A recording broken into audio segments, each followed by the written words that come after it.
سعودی عرب سے محمد امجد صاحب نے پوچھا ہے، وہ یہ کہتے ہیں کہ چاروں اماموں میں سے کسی ایک کی تقلید کرنا یہ ضروری ہے یا چاروں کی کر سکتے ہیں؟ جی، یہ بہت اہم سوال ہے اور اس بارے میں وہ خاص طور سے سعودیہ جیسے ملکوں میں کافی لوگ تشویش میں مبتلا ہوتے ہیں، چونکہ وہاں تقلید کے سلسلے میں افراط و تفریط پائی جاتی ہے۔ بات یہ ہے کہ اصل اتباع تو قرآن و سنت کی ہے۔ اللہ تعالیٰ نے جو احکام دیے، رسول اکرم صلی اللہ علیہ وسلم نے ان کی جو تشریح کی، جو تفصیلات ہمیں بتائیں،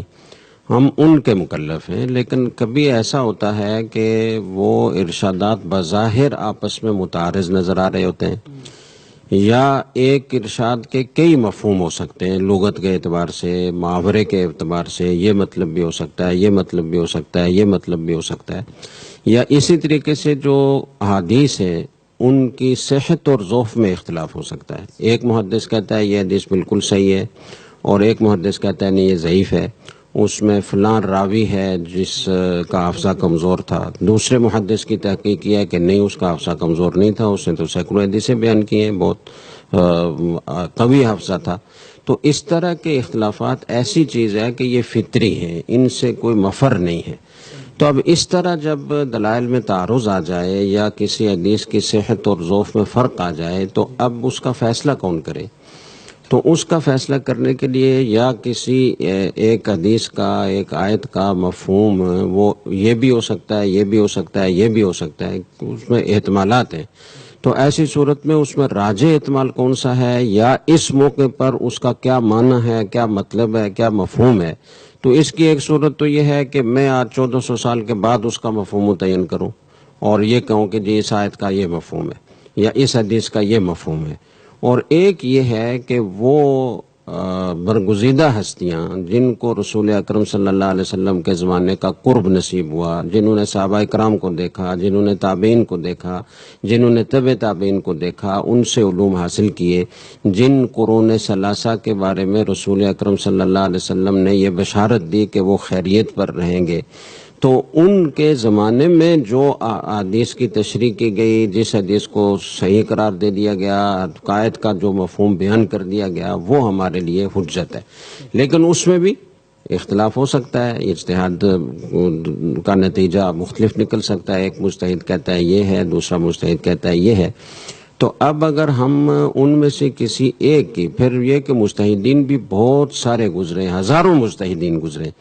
لیکن ان کے مذاہب مدون نہیں ہو سکے، ان کی سارے اجتہادات کو باقاعدہ نظم و ضبط کے ساتھ جمع نہیں کیا جا سکا، اور ان کی آ کے باقاعدہ تقلید کسی بڑی جمعیت نے کی ہو اور بہت ساری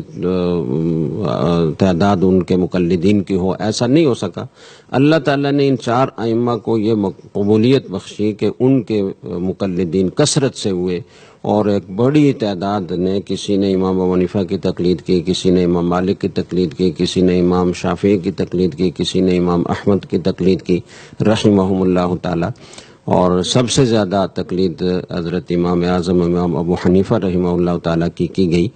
تو ہم یہ سمجھتے ہیں کہ یہ مجتہدین اپنے اپنے اجتہاد کی بنا پر سارے حق پر ہیں، اور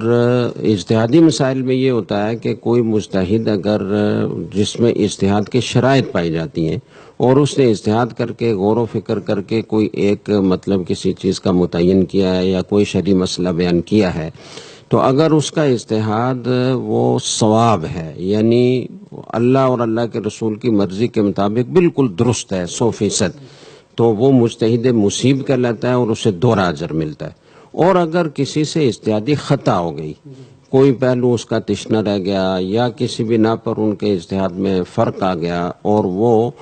نتیجہ جو انہوں نے نکالا وہ 100% درست نہیں ہے،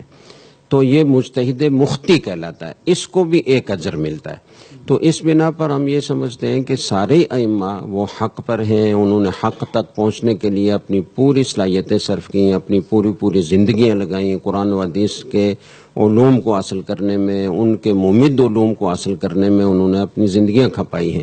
تو وہ جو مطلب بیان کریں گے وہ آج 1400 سال بعد کوئی نہیں بیان کر سکتا۔ ان کے اجتہادات کی روشنی میں نئے کسی پیش آمدہ مسئلے کا تو ہم حل پیش کر سکتے ہیں، انہی اصول کی روشنی میں اور نصوص کو سامنے رکھ کر اور ان کے اجتہادات کو سامنے رکھ کر۔ تو یہ ہے کہ چاروں حق پر ہیں، لیکن ایک وقت میں کسی ایک کی تقلید ضروری ہے، چاروں کی بیک وقت تقلید نہیں کر سکتے، اس لیے کہ جب اجتہادات میں فرق ہے تو انسان کی طبیعت اللہ نے یہ بنائی ہے کہ وہ سہولت پسند ہے، تو وہ پھر سہولتوں کے پیچھے جائے گا۔ جس مسلک میں جہاں جس مسئلے میں سہولت ملے گی وہ وہاں سے لے لے گا، دوسرے مسئلے میں دوسرے امام کے مسلک میں سہولت ملے تو وہاں سے لے لے گا، تیسرے مسئلے میں وہ تیسرے امام سے سہولت ملے تو وہاں چلا جائے گا۔ تو بڑے بڑے علماء نے، شیخ ابن تیمیہ رحمہ اللہ تعالی جیسے بڑے علماء نے جو سلفیوں کے امام کہلاتے ہیں، تو انہوں نے بھی یہ لکھا ہے کہ کوئی آدمی اپنی خواہش پوری کرنے کے لیے اور اپنی سہولت حاصل کرنے کے لیے اگر اپنا مسلک تبدیل کرتا ہے تو اس پر کفر کا اندیشہ ہے، اس لیے کہ پہلے اس نے جس امام کی تقلید کر رکھی تھی ان کو وہ پورے طور پر حق پر سمجھتا تھا، لیکن اب اپنی خواہش اس کے خلاف میں پوری ہونا نظر آئی تو ادھر بھاگ گیا، تو یہ خواہش نفس کی پیروی ہو گئی، یہ پھر دین کی پیروی نہیں۔ اور یہ بہت اچھی طرح یاد رکھنے کی بات ہے کہ دین ہمارا وہ اپنی خواہش پوری کرنے کا نام نہیں ہے، شوق پورا کرنے کا نام نہیں ہے، بلکہ اللہ اور اللہ کے رسول صلی اللہ علیہ وسلم کی مرضی کیا ہے، ہم سے اللہ کی طرف سے تقاضا کیا ہے، اس کے پورا کرنے کا نام دین ہے۔ تو اس لیے یہ گویا ایک انتظامی حکم ہے کہ کسی ایک ہی امام کی تقلید کی جائے ایک وقت میں۔ اگر کئی ائمہ کی تقلید کرنے کی اجازت دی جائے گی تو لوگ گمراہی کی طرف جائیں گے، خواہش نفس کی طرف جائیں گے، سہولتوں کے پیچھے پڑیں گے، اور یہ نہیں دیکھیں گے کہ واقعتاً اللہ کی مرضی کیا ہے۔ دل میں شرع صدر اگر کسی دوسری طرف بھی ہے لیکن سہولت وہاں مل رہی ہے اور علماء نے اجازت دے دی کہ جی جہاں مرضی ہے جاؤ، تو پھر وہ اس کی طرف جائے گا، تو یہ ایک نقصان ہوگا۔ اس لیے کہا جاتا ہے کہ ایک ہی امام کی تقلید کی جائے۔